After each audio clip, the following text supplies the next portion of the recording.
Today, let's talk about those times when God speaks and what he says is answer enough for us. I'm going to read you from Exodus chapter 3, verse 11, and just the first few words of verse 12.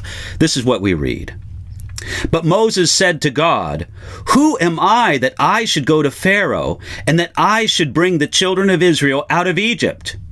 So he said, "I will certainly be with you." For his first 40 years, Moses believed that his destiny was to be the deliverer of Israel. All those hopes vanished when he fled as a fugitive from his position of privilege, escaping to desolate wilderness. Then God appeared to Moses speaking from a bush that flamed but did not burn up. At the burning bush, the Lord invited Moses to fulfill his dreamed of destiny. But then Moses wasn't so certain. Now he responded, "Who am I that I should go to Pharaoh?" 40 years before, Moses thought he knew who he was. He was a prince of Egypt. He was a Hebrew. He was God's chosen instrument for the deliverance of Israel. But after 40 years of chasing sheep around the desert, Moses didn't have the same self-sure confidence that he once had. Could God still use him? Now, of course, God could, but first the Lord had to set Moses' focus where it was supposed to be. God replied by taking Moses' focus off where it was.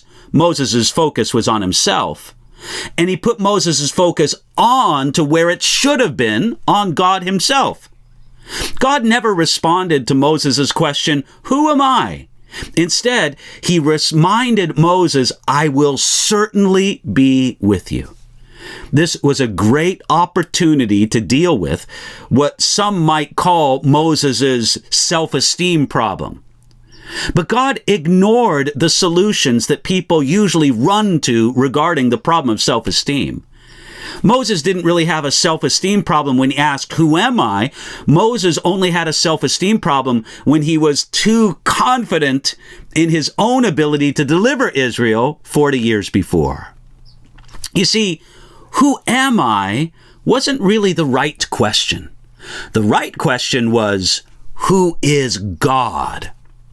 Who God is was far more important than who Moses was.